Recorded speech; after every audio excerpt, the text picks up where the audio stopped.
Welcome back, ladies and gentlemen. Rogue versus BDS. Our match of the day is about to begin. Prepare yourselves, ladies and gentlemen, and non-binary friends, for this show. Rogue BDS. We got Fresh and Jess and Spooky Losh for this one. Let's have a chat about these two squads. First up with the one that needs no introduction. Team BDS, Jess. I mean, the French squad, hailing from the same country upon which we stand on the land.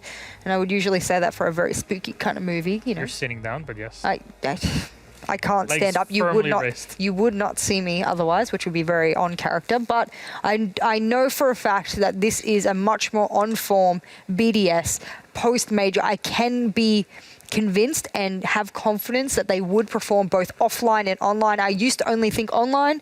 I used to think the converse for Team Empire, of course. Now both teams have proved, okay, yeah, we can do a little bit of both, and BDS has proved they can do a lot of both now, and that's why they are confirmed for the major. Are they confirmed for SI now as well? So I know there was a bit of conversation that maybe they could just come out and not show strats and just play for fun and go to a map you don't really want to go to, even though they have a very wide map pool. I actually still think they would win the match, not showing their strategies. They do, actually, and that's one thing that they've significantly improved on, was just how wide their map pool is. They used to be a team that permabanned Villa, that permabanned Theme Park, and you could basically just pick whichever map you wanted to go to. Correct. That doesn't happen in BDS these days. You know, they're getting rid of 1 or 2 maps a stage, and every other map they play. So I just think that they'll let Rogue go to a high preference map, and it's a big day for Rogue. They win in regulation, they're going to the major. Because of Kavana dropping points, they've got the advantage that should they win in regulation, they will finish in the top 4. And like I said in the pre-show, that's massive for a team that's been bottom of the league for the past 2 years. It's a big storyline. Rogue also on their side, improving so much going to stage 3. An awful Rogue stage 2, which, I mean, 2 years in a row, you kind of start to call it a bit of a trend. Yes. And now in stage 3, they have skyrocketed. Their entire playstyle changed on their attacking side. It was so beautiful to see, Fresh. And it was a very smart acquisition to pick up Prano and then to play to the team's strengths. Play this increased pace, this path of least resistance that we keep calling it. And sometimes it doesn't pay off, right? It looks very bad when it doesn't pay off. It looks like, why are they doing that? But when it does pay off, it's so exciting to watch. It's so fast-paced, and if you kind of did the average time of Rogue's rounds, they would be the quickest kind of attacking team probably in the world. NA teams probably watch them and just like, what is going on right now? But off the back of that, Prano also gets a significant amount of plants down, and I think he's the top planter in the league. Jess will confirm, but it's exciting to watch, and it's effective. They're going to maps such as Killer. I'm doing it again. Killer.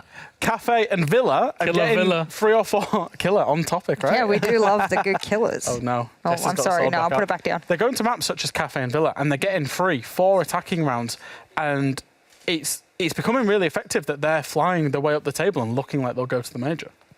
Wow, you sound like a big fanboy there, I am a little bit, and I might have been the only one to predict them again. So yeah, that's true. Let's see if it works out. And which map will we be playing on? Will it be Killer or something else? Curious to see. I had it as a coastline. Yeah. And we're going to go to Chalet. Coastline were moved here by Rogue to take us there. Oregon taken out by BDS. And starting side is the defense for Chalet, as BDS have picked their attacking side. Jess, what do the numbers say? Anybody in favorites here? I mean, the only historical match I have of BDS going to this map, which, okay, I'm pretty sure this confirms Fresh's theory that they're going to go to an off map and they're just going to play something they don't really want to play when it comes to the major. Okay, going to Chalet kind of confirms that to me, because the only team they've played and won against was VP, and that wasn't hard at the time that they took that match. So I will say that this is probably not a preference map for BDS. They've definitely gone to one that's off. But on the converse, this is not the best map for Rogue either. Yeah, I mean, BDS, especially on that map front, they've forced Coastline a couple of times. So they've not had a historical high preference for Coastline, but they've wanted to force it. And I think it's the same. You saw Coastline and Chalet being available there. They don't want to show the top maps at the minute. Yeah, correct. So BDS Rogue, our match of the day, and we're going to go to the French Alps for this one. Let's see who is more prepared for this matchup. Again, Rogue need to confirm their spot, but they're pretty much there. BDS are already done, not just for the major, but also for Invitational, so they can play gatekeepers as much as they would like today. Let's see what happens in it. Just Fresh, thank you very much. It's time for Chalet, the French Alps. Of course, Ace and Dez will take us down the slalom. Enjoy. Thank you very much, Milosh. We're going into what is going to be a screamer of a match. Been super excited about this one since we saw it coming up on the penultimate Playday. Rogue, looking fantastic. Coming up against one of the best in BDS. Is this the time for that crown to slip, Ace? Well, I've said it for the last couple of stages that BDS have looked beatable at times. It's going to be interesting, these two player styles colliding, because you've got, as you say, Rogue that are coming out dynamic, explosive, looking to run through teams quickly. You've got BDS who play super organised, who like to play inside a site, don't always play with the heaviest of roam games. So watching these two collide is going to be interesting. Who's going to come out on top? Is that sort of patient order of BDS going to win out, or is the chaotic destruction of Rogue going to be the peak strategy to use in this one? And Chalet of all maps as well. Oh, excited about it. Because I think back to Rogue playing on this map, say against G2 previously. Very exciting game that I thought Rogue should have walked away. The winners in that was back in last stage. 2 rounds. When I looked at them, I thought, they should have had that. They really should have walked away with that one. But let's talk a little bit about these bans. Rogue taking away the first ban being the Flores. We know that Alems has said very publicly just how strong he thinks the Flores is. The strongest operator in the game was how Alems described it. And we've seen teams use it to excellent effect, especially when attacking in towards Master and Office.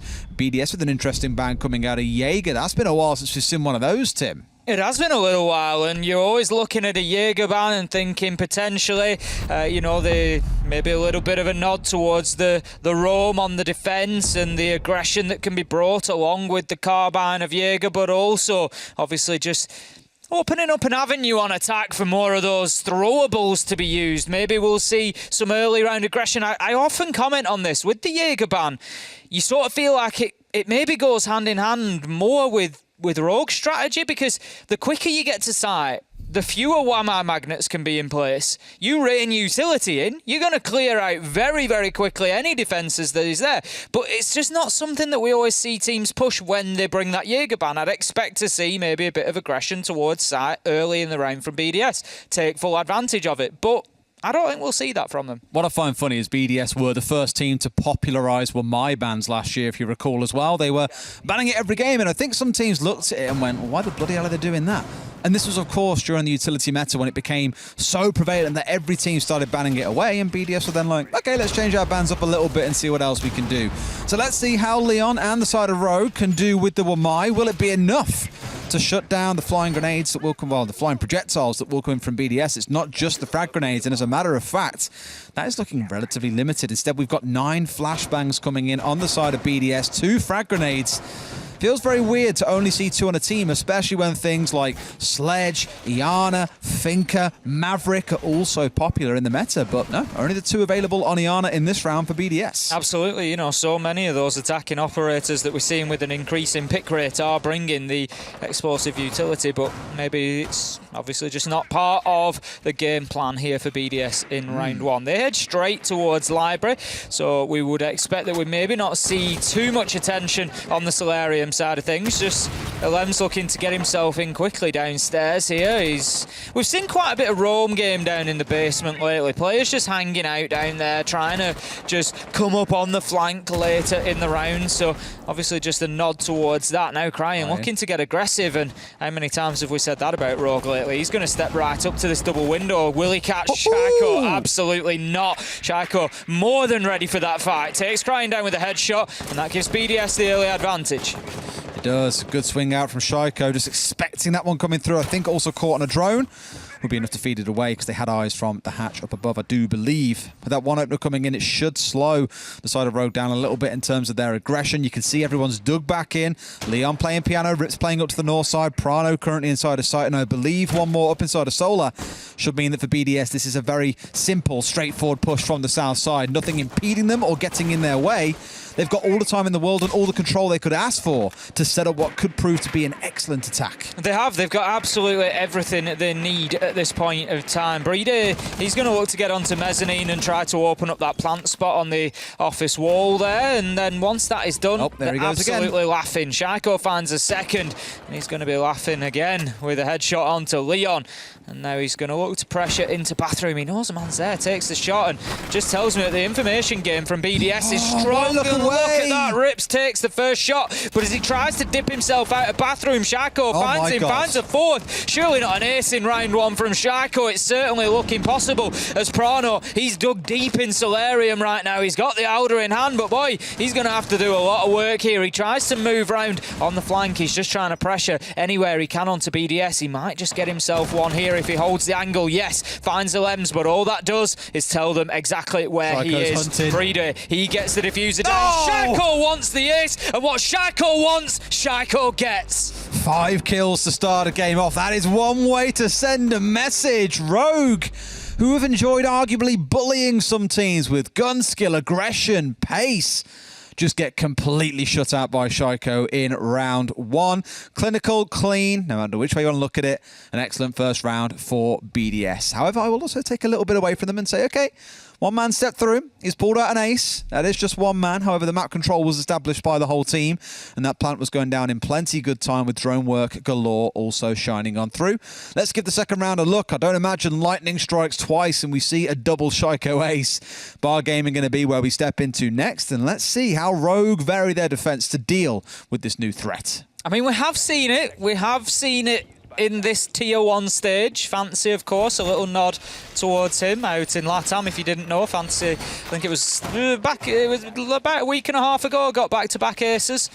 Absolutely unreal. Of course you'd know about that in LATAM. Absolutely unreal performance. I said when he joined Furia, first couple of games, that he was an unreal player. He gets back-to-back aces and a 4K in another round. I think he finished on 22 and 2, I think, from memory on the entire game. It was I remember seeing those. That wasn't like the highest rating ever on CCG as well. Yeah, it was just an unbelievable performance from Fantasy. Definitely deserves a nod if we're talking about back-to-back aces. I'm thinking about there's a joke of back-to-back aces here somewhere looking at you, but I can't think There's of only one of me, Des. There is only one ace of Pyrite. They'll be singing that one somewhere. Too much hype in one game, I think, with two of you, mate. I'll look at it that way. So let's see then how the round is starting to shape up. Looks to be quite a bit of spray coming. No! Oh. No, not like this, aces. Rafal going to shut down what has been one of the apex killers on the side of Rogue in the last few weeks. Ace is taken out with what can only be described as a blind spray through a barricade, Des. I mean, there may have been a drone there to say Aces is in or around trophy, but he couldn't really actively see the man. It's what makes you so nervous, especially on maps like this as well, when teams are still setting up into the round. There's like the mound that you're coming up to on the east side of the map, run up and within 5 seconds you can spray straight through onto the balcony double window. Like, there's spots like that as well, where basically from spawn you can get a spray off, and if you're not careful as the defenders, you will get bitten by it. And Aces learns that one firsthand. Not a good start to the round, and not the kind of round start Rogue were looking for after how the first round played out. You just feel like BDS's drone and information game is on point at the minute. There's plenty for them to go on. Elems, he manages to find a long angle headshot onto Crying, and it's another round that is falling apart for Rogue. Now, if you're a Rogue fan, don't panic too much. Don't panic too much. We often see the attackers having an advantage on Chalet. You know, we've seen advantages on many maps decline to the point of being, you know, within a few % of each other. But Chalet does remain one of the sort of anomalies to that, where the attackers do tend to come out with more rounds won than lost. Now, Leon, he manages to win his gunfight, taking Shaiko down, slowing things out. But Elems, again, similar angle to the one on which he found Crying. This time it's Rips who's going to go by the wayside, and Rogue, they're getting ripped in half by Shaiko and BDS right now. A little bit of misalignment, I think, on BDS's side when they had, 9 flashes to push in with originally, and Shaiko was throwing both of his frag grenades into waiting with my magnet. So, small mistake that came back to bite them. However, they've still found the kills they were looking for. Prano bites back, gets the shutdown on a Lems who's been a terror looking on that library hallway window so far. What can BDS do here with 45 seconds in a 3 versus 2? Something tells me the answer is going to be a lot, Tim.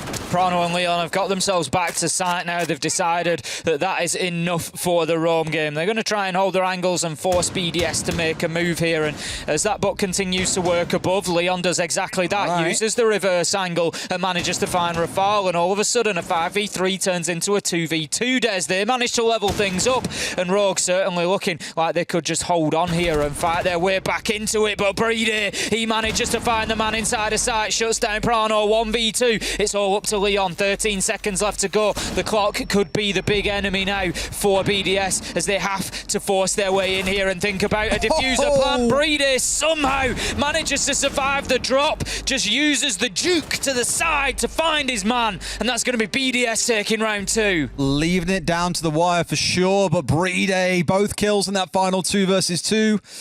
Clutch Master we describe when we talk about BDS has just shone through for them once again. But it hasn't been another total whitewash round coming out of BDS. Rogue did bring it down to the wire, both in time and in numbers, and showed there is still plenty of fight to be delivered in this game. Bar gaming we are going to return to once again. Rogue thinking, hey, quite a bit of success for us in that round. Why change it up all over again?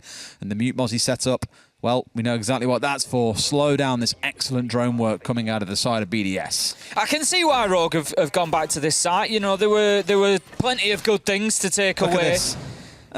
It's just Rogue. You see the bullets just flying in. There you go. Continue firing. Rafal gets his man. Hey. And the thing is that's one of the moments that's going to have led Rogue to come back to this site, because ultimately Aces gets hit through a barricade. There's maybe a little bit of information there to tell Rafal that he's in trophy, but still peppers the window, gets his man. Rogue are going to be pretty confident that that doesn't happen again here. So they're thinking, you know what, we went down to a 2v2 with our man on board for the entire round. We think we can get this over the line. And I can see the thought process. I'd be really curious to hear, and Milosh, this is a shout out to you if you are backstage. I would love to hear why BDS, assuming they of course walk away the winner, are relying on the 2 frags and so many flashes. Especially on a map like this when you think about it, where you'll have a shield at the top of library. If you're defending inside a master office, you might even have 2 shields set up looking inside a piano downwards. You know, it's a map where there is quite a lot of utility based around like that. So I'm thinking, okay, is it because they're saying the Ash is doing enough for us with the breaching rounds that we haven't got to worry about it? We'd rather have the 9 flashes on side. Is it because they want to take constant gunfights against Rogue and bring this down to Rogue's level of saying, right, you want a gunfight? We'll give you one, but you won't be able to see exactly what's going on. It's just really interesting to hear the reasoning behind it, and I look forward to hearing that in the interview. Wink, wink, nudge, nudge, Milosh. Looking into the meat of round number 3 then, we've got Rips just on the roam up on the top floor. Rogue doing much better survivability wise here, and Aces, he strikes back, and look who he gets, Des. Revenge. It's Rafal. Revenge is a dish best served cold, but not too cold as he didn't leave it too long. Aces managing to take the man off the rappel with the nitro and give Rogue their first advantage, but Renshiro, he fights back and finds Rips, who was up on that top floor all alone, gets shut down, and that brings us back to a 4v4. Shaka now trying to challenge onto Aces, who was playing just inside a trophy. He's going to hightail it back down south in towards Dining. Leon bringing one back, so things are finally looking up for Rogue here. A 4 versus 3. But as I say, it's always even back out from the 5 versus 4 to a 4 versus 4, from a 4 versus 3 to a 3 versus 3. BDS always have an answer. This time it was Ranchiro once again, the second trade that he's got for his team, and such an important statistic, getting those trades, being in a position to be able to impact on the deaths of your teammates, or be able in this case to pick up somebody else, to be able to just keep that man count level and be able to keep your team in it and fighting. Now then, Shaiko trying to get something going out of Dining, looking to find himself something to chew down on if he can, and you know he doesn't need much of an opportunity. Aces has got himself back to site. Prano's there with him as well. Leon on the library stairs. So everybody's pretty much holed up at this point for Rogue Des. But 45 seconds is a long time to dig in and survive for. It is, and surely at this point now, you've seen the right sort of setup coming out of the side of BDS, where they're trying to burn through these magnets. However, there are no frags left. They've got a strong on their way through the shield, and sure enough, the flashes will do the job. Renshiro just ever so slightly too late. Sees the man stepping back out after Shaiko's found one. It's a 1 versus 3 for Aces, and like the second round, it just all falls to tatters in the dying moments of a round. The superior coordination out of BDS shining through. 3 rounds back to back. I just want to point out a number of things that happened there at the end of that round that was absolutely beautiful teamwork from BDS. So you've got Shaiko down in main lobby near the double door that goes through to dining. He's holding the angle onto blue stairs because he knows that Leon's playing there. In comes the flash from the top of blue. So Leon knows that he's being challenged from library piano direction. So he dips back down the stairs. We don't see the kill, but Shaiko hits him from double door. He's basically flushed into Shaiko's barrel. In doing that, Renshiro gets onto the library stairs. He catches a glimpse of the frost going across the door, snaps ADS back onto it, and just waits for Prano to come back, who has absolutely no idea that there's a man on library stairs at that point. And it was just wonderful. It was just like watching chess be played out, just how they pushed one piece into the line of another. Wonderful from BDS. So one thing I've always said about BDS normally is you need to get up in their face early and be disruptive, because if you leave them alive with 5 at the end of a round and let them execute, there is a very, very low chance you are going to walk away the winner. They are excellent when it comes to timing and crossfires. The drone workers we've seen this game already, brilliant as well. They just make it so hard to respond to, but even when there are 3 alive, they're still pulling off these very cute little attacks like that leave Rogue completely rattled, frankly, and really unable to comprehend what is going on. Overstayed their welcome on library stairs and paid the price. Round 4 we step into and we get the full cycle back now. Now, Rogue have had the full choice of sites no matter where we've played so far. Bar gaming they've played on twice. We saw the upstairs and things have just not really gone the way they planned. So here at least it's going to be the kitchen dining defense instead, stepping away from bar and gaming for now.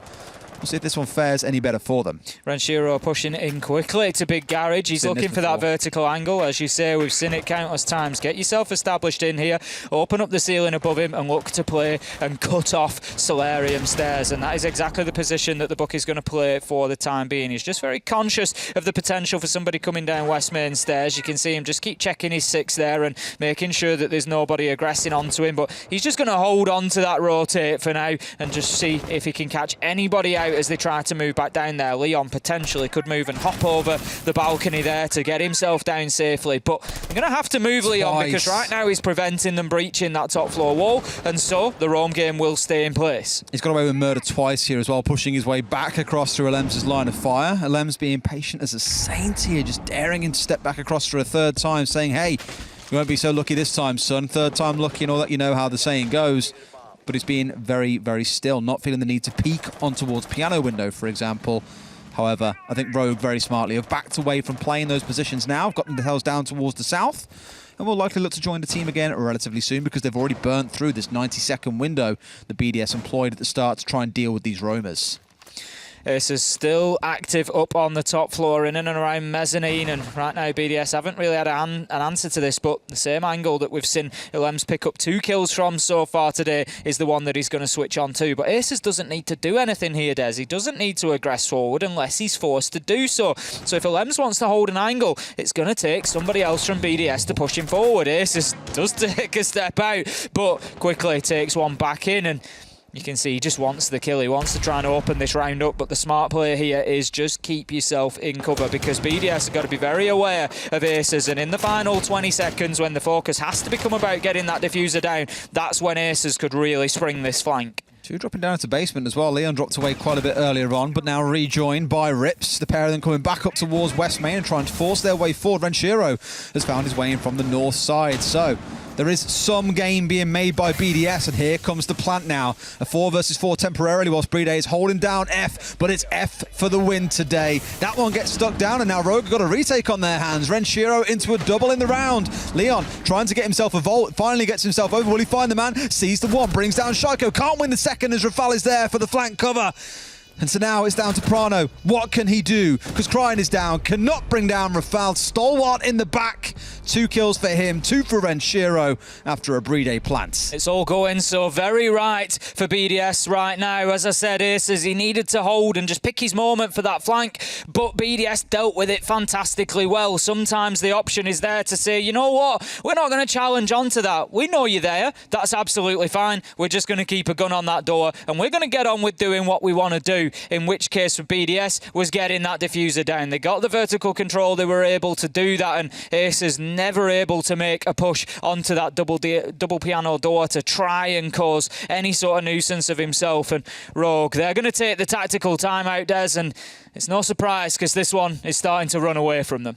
It is a little bit, yeah. And I mean, I almost want to draw some like parallels to what we saw from our game earlier on between G2 and Empire, where for a lot of it, it's coming down to BDS winning some really crucial gunfights, and where Rogue might normally get away with being really aggressive, like we saw Prano at the end with the big flank coming out. Leon tried the same.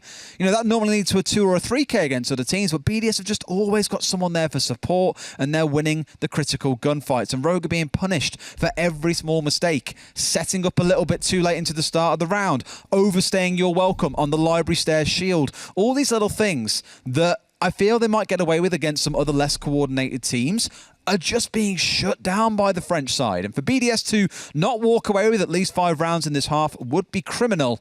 Let's hope for Rogue at the very least that the timeout, has done at least something for them to find 1 round in this half to give themselves a good chance in the second. They certainly do need it, as you say. They don't want to be finding themselves 5-1, 6-0 behind against BDS. BDS are one of those teams, Des, when they get on top, they tend to stay there. Very, very good at keeping themselves out in front.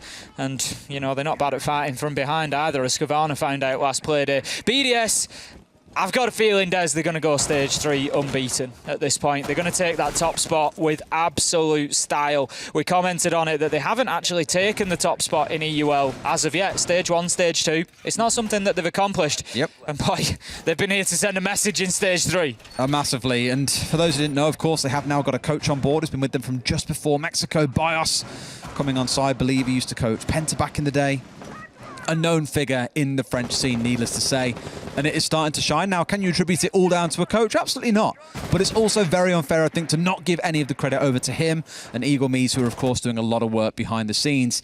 I'm pretty sure with this win, by the way, they cement themselves in first place. They're currently qualified for the major, but not guaranteed to finish first place. With this win, they would be cemented in first place. Shaiko once again knows exactly where Cryan is here. He's tried to challenge him with the nade, but it just took an unfortunate bobble as it went through that drone hole and didn't quite make its way to its intended target, which has allowed Cryan to continue fighting. I'm not sure if he's a little bit worried about a drone potentially behind him, and there is one there that's just pinging out his position, but he can't find it on those shelves amongst the myriad bottles that we see located there. And Shiro, he's going to hold himself a long angle, and once again BDS doing the same thing here, Des, looking outside in and just creating pressure on Rogue, cutting down rotations, cutting down angles, cutting down Leon Gids. Cutting down the entirety of the team. You know, 8 kills across 5 rounds so far for the side of Rogue, and it's not looking any better.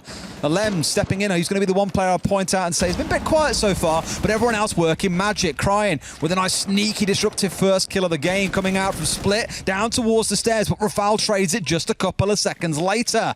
Rogue might feel like they're getting something in these rounds, but BDS, as I've said before, are always there to make sure they take something in return. Cryan just overstepping there, I think, a little, just completely unaware of the potential for the kill coming down from that hatch now that BDS had control of Library, and it was a free kill for Rafal. Going to be one of the easiest he probably picks up of the night. So the round continues. 1 minute 10 left to go. An age of time left for BDS here, and look how much control they've got. There's the 2 remaining Rogue players. They sat inside. They've no option. Shaiko's looking to get aggressive onto Prano here. He's going to lose his life. The nade comes in, but Prano manages to get away from it as well. So that brings us back to 2 versus 3. Somewhat unfortunate timing for Shaiko, but it is well timed from Prano. Nice aggression. I don't know what it is in French, but no doubt he'd be saying, why is he there? Why is the guy swinging me on the closed door when he should be dug further back? They're in a 4 versus 2. But this is Rogue. They will make that aggressive play, the unpredictable one you might wager, and they'll benefit off the back of it. 2 versus 3. 30 seconds on the clock, and surely at this point BDS are thinking, okay, look, we can still do this, right? Wall is being opened up. We can go for a half-wall plan. There is a C4 on side in the pocket of Aces, so he can do some damage, and the Evilizer is still feeding all the information. They might have done a good job of dealing with the roamers, but the site itself isn't strictly clear to go for this. Renshiro stepping in, looking for the 1. Can't quite win the gunfight, but now pushing the man aggressively, going hyper to the side. Can't find him, no! It's the trade coming out. Either way you're looking at it, but Aces hits the deck, and Brede makes sure he stays there. The final kill coming out, and BDS move up to 5 straight round wins.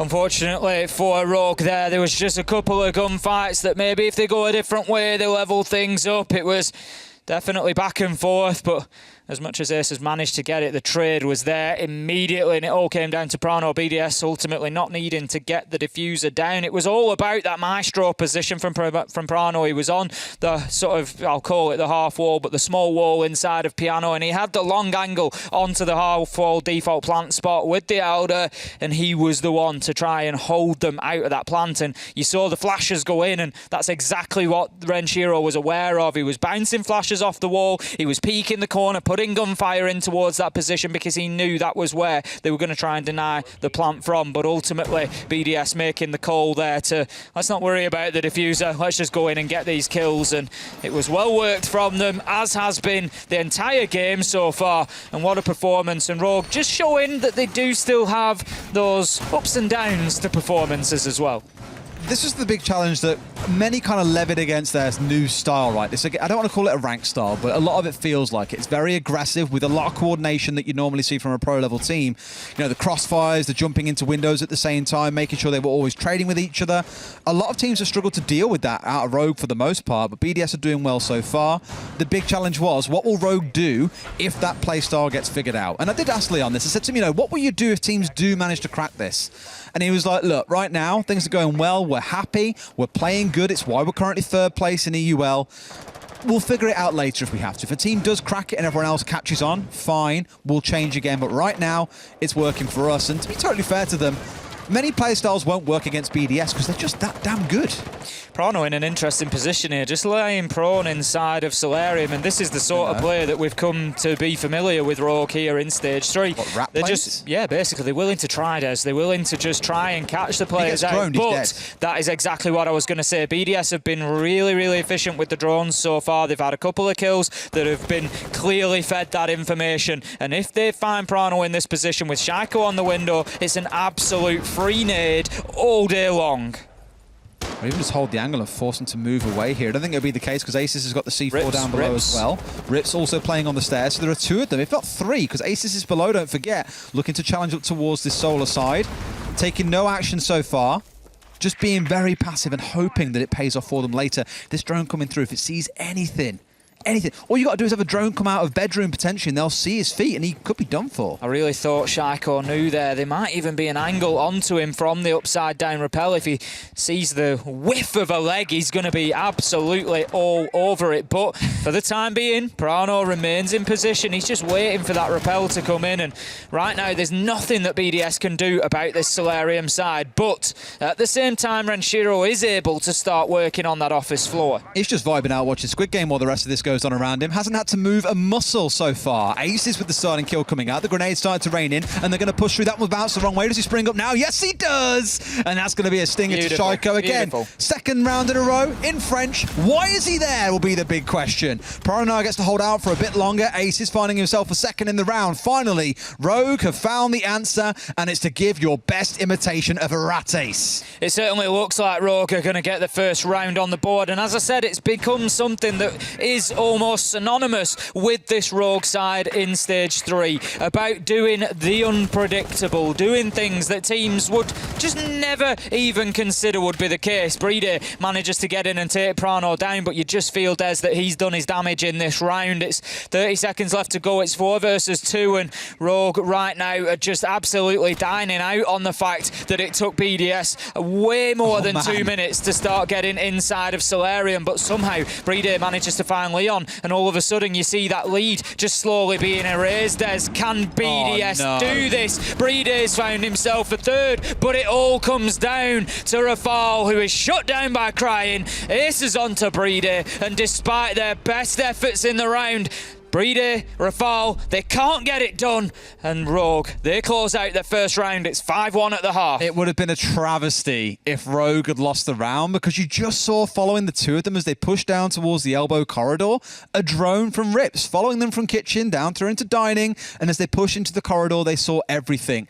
That still didn't stop Playday walking away with a 3K in the round, bringing things down to a 2 versus 2. And imagine if he'd won the gunfight onto the man that stepped his way back through bar. Unfortunately for him, he didn't manage to make it the 4 in the round, and Aces closes things out. But very fortunately for Rogue, it doesn't mean they face every single round of their attacking half with match point blaring at them at the very start of it. At least 2 rounds for BDS to walk away the winner, but 1 at the very least will guarantee them overtime. And you feel, with this Rogue side, the play style has actually suited attacking really well. Getting in there, just being unpredictable. It's more difficult to be unpredictable on the defence because you've got drones raining in, you've got a team against you that their entire focus for the first minute and a half is what's the setup, where are the operators, how are they playing this? You know, so they're coming out trying to find that, whereas the opportunity to do that for the defenders is much more limited. So Rogue can take advantage of that now with the play style they've been bringing through Stage 3, and I think they can get in here and get a couple of rounds, and that might just put BDS's backs to the wall, but we all know that that's a place that BDS are more than comfortable to be as well. Now, where I feel slightly nervous is that BDS banned away the Jaeger, and I assume that meant they'd be playing Wamai in every single round. Why not? Magnets, of course, as we've seen for Rogue, have really helped them hold down the library stairs, especially on the top floor defences. But here, BDS have opted to not bring the Wamai against 4 grenades coming in on the other side. It does say 6, I'm aware it's bugged, don't worry about it. 4 nades coming in means 4 free grenades destroying whatever it is they choose. There are 2 shields on the side of BDS that could be cleared out, and 2 nades that could be used from below or tossed down a hallway to try and catch out a free man sitting somewhere, and you know, the grenade simply can't be stopped. So BDS have got to be very careful, and Rogue very smart about where they use them. That's a different kind of smart though. 2 kills flying in for Rogue to kick things off already.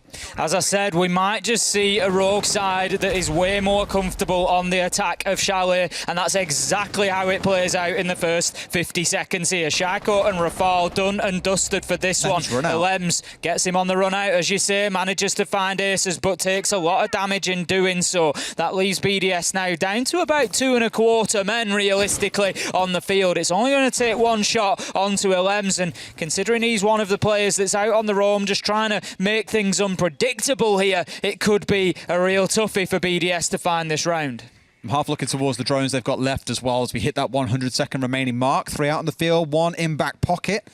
Was a big influence last week between Kavana and BDS. The drones being shut down very heavily by the side of BDS, or in some cases 4 of their own drones being destroyed by Kavana from 2 frag grenades. But I digress. Either way, the information game is going to be light. They've got the Lion to lean on, which is what they've been using, of course, as Iana also, as you hear it being activated by Cryin, just to hunt down where these last 2 or 3 members may be. They've got the vertical control. Now it needs to be the downstairs one. Rip's finding 1 more back, and surely with only 2 BDS defenders remaining, this one should be the Rogue win. Certainly looks like that, and it could be the momentum that Rogue were looking for. 2 rounds back to back is not a bad offering for your first rounds found. Rips manages to find a Lem, shuts him down. 4 versus 1. Breeder misses his opportunity, but the patience pays off as he finds Cryin. 3 versus 1, but the diffuser will be planted by that man Prano once again. I don't think he quite got to the point, Des, of getting that one confirmed, but once again, as we've said, Prano has come in on this support role, and he just has such a focus of getting that diffuser down, and it's something that I love to see. I am starting to put him in the bracket with Breeder and Shepherd, and those are big names to sit alongside, but when we are looking at the focus to get that diffuser down, Prano is single-minded in doing so. I may agree with you when we see more styles out of Rogue. It's early. It's early. I'm not saying he's there yet, but I'm saying I'm thinking about him potentially in terms of planters being up there in those sorts of numbers, because he really has a great focus. You've woken up at 7:30 in the morning and declared, oh, it's already an amazing day. Yeah. The day's still got yet to happen, mate. I agree, there is plenty of time to go yet, but what I'm talking about is his style of play and his focus to try and get onto that plant. That's what I'm talking about, because you see other teams where the focus is nowhere near as strong to try and get that diffuser down from the support player, and Prano is doing a great job of it. I really wish sometimes we had a behind-the-scenes cam. I knew that you weren't going to leave that alone. No, because the thing is, right, whenever I walk through the studio, because basically we have, in one corner of the studio is a door that goes through to a back room, and the other one obviously goes behind the backdrop that you see. Normally, if Hap and Fluke are casting, I will come walking through and do a crab walk. Don't know why, crab walk is my thing. Don't ask. Now, Fluke has just done not the same, but come walking through, galloping on all fours, essentially. Really living up to the werewolf that she's dressed up as today. And I was like... I honestly thought that she was going to have a tumble at one point. I wonder what was going on, because I saw like a figure, a shadowy figure, just like crawl behind the desk, and I was like, who's that? And then out came the front, and it was Fluke, and I was like, of course it is. Round number 8 then. We'll see if there's any scares left in store for BDS or whether they can get themselves back on track here. They need to... I was going to say they get the train back on track, but it might be get the ghost train back on track, Des, as they're looking... Got him. There you go. He got him. He got him. Ranchiro up inside the library, just trying to hold that down. They're attacking onto Bar and Gaming, so we know how important library is. Rogue want to get in there and they want to use the verticals. It's something that we saw BDS do quite well previously as well. For the time being, BDS, Ranchiro and Sharko specifically have been able to hold on to that and keep Rogue at bay, but only 50 seconds in, they start to get moved. However, Sharko moves himself right into the path of Aces, gets himself the kill, but Rips is there for the immediate trade, and here goes Rogue again. Here goes Prano. Is he going to take his opportunity to get the diffuser down as 2 kills come in? He absolutely won't, because Ranchiro finds him, and that now leaves us 1 versus 4. And as I said, there's that explosive, dynamic play style from Rogue. Not quite compatible with how BDS like to set up. It's just been dealt with, right? They couldn't push in and take absolutely. a 3 versus 1 or a 2 versus 1. There was always an angle that BDS had to contend. They were trying to push the 1 and split. There's someone across inside a bar with the side angle in case someone does push into him too aggressively. You know, I have zero doubt that BDS have watched back how Rogue have attacked the last few weeks and gone, we know how to deal with this, boys. We can deal with this kind of aggression. It's not an issue. It's why we've always been, you know, a top 3, top 4 team in most competitions around the world. That's I'll tell you what, we don't need to talk about that. Did you see his camera then? What's that? What's the bottle there in Alem's screen? What's that make of water? I don't know. It's just I just see that it's water. No. There's a certain make, and I know you're not. I'm not getting into that. Heading into round number 9. It's going to be Master and Office, and this could be the final defense from BDS coming in here now, Des. We are looking. Like I said, that last round for me is really telling, because Rogue have been able to beat people to the punch. They've been able to get aggressive. They've been able to get in there and stun teams. They tried to do it to BDS. That's been their big go-to. BDS were having absolutely none of it. They tried to jump in through that double window, leave themselves in a position to put the diffuser down, and it just was an absolute no-go. BDS completely ready for it, and you can see that BDS have prepped over the last week or 2 for exactly that sort of play style coming out of Rogue. I really wanted to grash in about the water, but I feel you've talked too long now to make it a point that I can no longer make. God damn. It's almost as if that wasn't an accident, does? Absolutely not. Fun fact, bottle of water. We've had medic scenarios going, bottle of water, as the British often tend to say in his opinion. The way you'd say it in French is potato. Sounds like potato. It is, yeah. Potato. Potato. It sounds like potato, like you're saying. I'm not sure your pronunciation is quite there. Potato. I feel like you're trying to string it together for a point. Absolutely. I guarantee you someone, probably in Marseille they say it, I don't know. Let's see how the attack squares up for the side of Rogue. Straight inside of Solar as you come to expect, and pushing their way in from the north side of the building. Now Cryin is on that nook. Aces is nooking on Shaiko's skull, taking him out the game early on. The Aruni removed. A good start after we saw what a terror Shaiko was in the first couple of rounds of this game. Worth, of course, mentioning, he did have 5 kills in that first round with the ace, but since then has only found 3. He has certainly been quiet ever since. Aces manages to find Playday with a well-timed nade there. Brings us to a 5 versus 3. There's certainly more rounds in this for Rogue if they continue, but interestingly, Des, it's a round where they haven't aggressed into the map, where they're getting the success, because as I say, BDS just seem like they are prepped, ready for that. Rafal getting a little bit over-aggressive there, overzealous, and Leon, he's able to take full advantage, is definitely the benefactor, and gets his kill now. Then the knock is the surprise package up in Solarium. Cryin, finding Ranchiro. Alems shuts him down in a quick trade, but the possibility is here. Prano once again, absolute focus, get the diffuser down. That's what he's going to do, and he's going to put Alems on the back foot in a 1v3. He's got so much to do here. Yeah, Rogue are definitely starting to find a round or 2 back, but it will only take 1 from BDS is the problem. Another pretty convincing attack, and just goes to show that sometimes even the most composed and structured teams in BDS can be shut down by this style of aggression. Good round coming out from Rogue. Still on the edge of things, but at least we're down to double-digit rounds. Ace. Round 10 coming up with the score being 6-3. As I said, I just feel like Rogue, and I don't want, it's not even as strong as this. I don't want to say took their foot off the gas, because they still got inside. They were still getting the diffuser down. There was a lot of time left, and they took their opportunity. I think the key is that they picked their moment better. The round started much better for them when they were outside of the map, when they held those angles, when they allowed BDS to rotate around, got themselves a couple of kills, and were 5 versus 3 when they went in. I just feel like it was maybe a little bit over-ambitious in the bar gaming round, where they tried to rush in and get the diffuser down, and they rushed into a BDS that were waiting for it. If they can time those moments better, like they just did in that one, right, actually, we've landed a couple of blows here, we've mixed them up a bit, and they're not playing their game anymore. They've had to relocate, they've had to adapt because of those deaths. Now's the time to go. Then BDS don't react anywhere near as well to it. And here's the change that I was looking for as well, that Wamai stepping in more and more. So we're back in the first defensive round for BDS. We said, look, you're likely to play a shield or two on a lot of these sites. Surely you want to make sure you've got some protection for them. That's exactly what the Wamai should be doing here. 4 frags coming in on the side of Rogue once again. And given how Leon netted that second kill of the round and the last one with a grenade, I think it makes total sense to see Playday the one being to bring that along. I mean, normally you'd see him on things like the Chanker or the Smoke. He's not really the Wamai player for this team, but I think when everyone else has already got agreed set roles, he needs to be the one to take the flex here and play something a little bit different.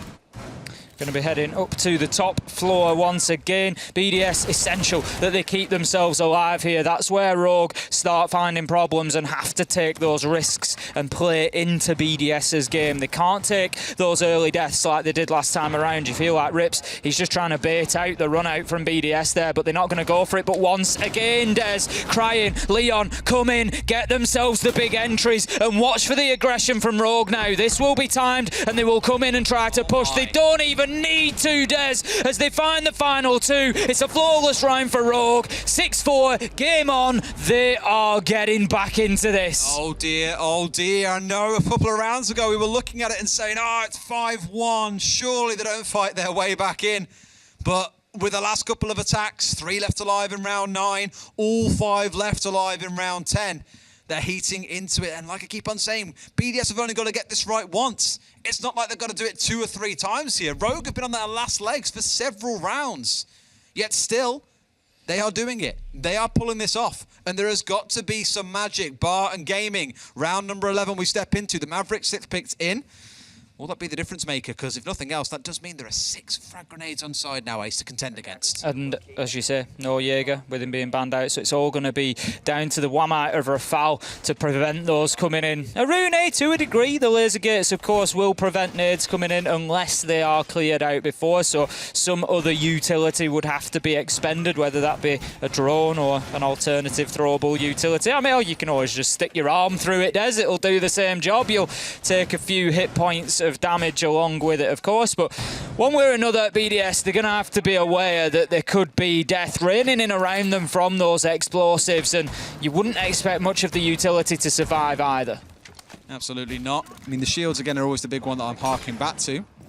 Changing who is playing what. Alem's looking to get out on the roam and cause a bit of early damage, maybe. I don't blame him with how these rounds have been going, because Rogue have just been hitting them with, like, fire and passion. It's been lethal time after time, as we saw the prior round was the flawless. Shiko and BDS in general need to change something up, but you got Shiko playing up on the top floor, playing around mezzanine, I believe. So a little bit more spaced out on the side of BDS, not just sitting there waiting like lambs to the slaughter. But you just don't know what Rogue are going to do. They pull the trigger, they kill 3 of you, and suddenly the round's done.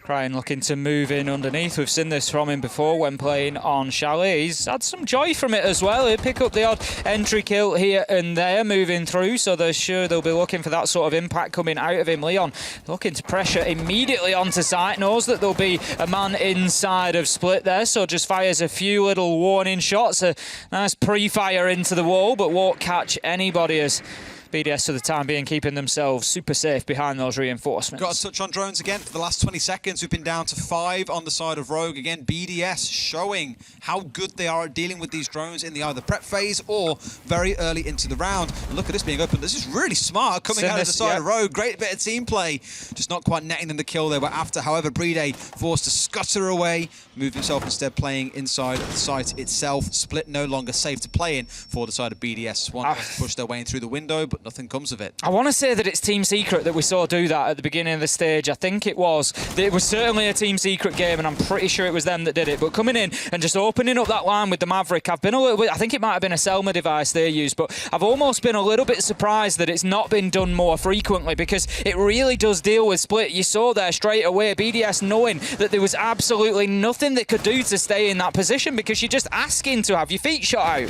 Chiro, speaking of shooting something out, it's not quite the feet, it's the other end of the body, the head taken off Leon. A good start for BDS. And Rogue almost stalled out a little bit here, I think, is the worry. You know, down to just a couple of drones out in field, one in back pocket. I know I keep on touching on it, but it's important. They are being forced to use themselves as the intel gatherers here, essentially, with the limited amount of drones they still have on side. They've got themselves surrounding the site, but the actual location of players on site is a different question. Alems has been sat on site the whole round, by the way, playing the vigil. He's not looking to get out, but more or less just trying to stop them from having any idea where he is. It's a good little strategy so far. Might find himself tickled by the grenade, but it misses out. 2 kills flying for BDS. That looks like it could be it. A nade comes singing in, but he still stays alive. It's a flawless round. Back the other way. BDS do it in the end. They upset Rogue, who it looked like were on the fight back. But well, defeatless spree so far in EUL remains. You felt like, and we've said this over the last couple of Playdays, it was a matter of time until somebody was able to temper the aggression of Rogue, and BDS, you feel, have done that to some degree. Rogue found some success on the attack, certainly more than they did on the defense, but ultimately, they just didn't have the same sort of edge that they've had against other teams today. No, I mean, the thing they've done really well over the last few Playdays, and much of the stage has been the attacking passion. Like, look at them on Villa. They were lights out incredible. And here on attack, also, still pretty incredible. But that defense, by the looks of it, seems to be where they just come ever so slightly undone. It is a shame, but BDS still stay at the top of the table. And like I said, with that win, secure first place in EUL for this stage. Congratulations to them. And now the dogfight really turns for teams like Empire, Vitality, Rogue. You can throw in so many names in there for those next 3 spots for the Sweden Major taking place next month. For now, though, we'll jump to a break. And when we come back, the analysts will have plenty to break down from that game.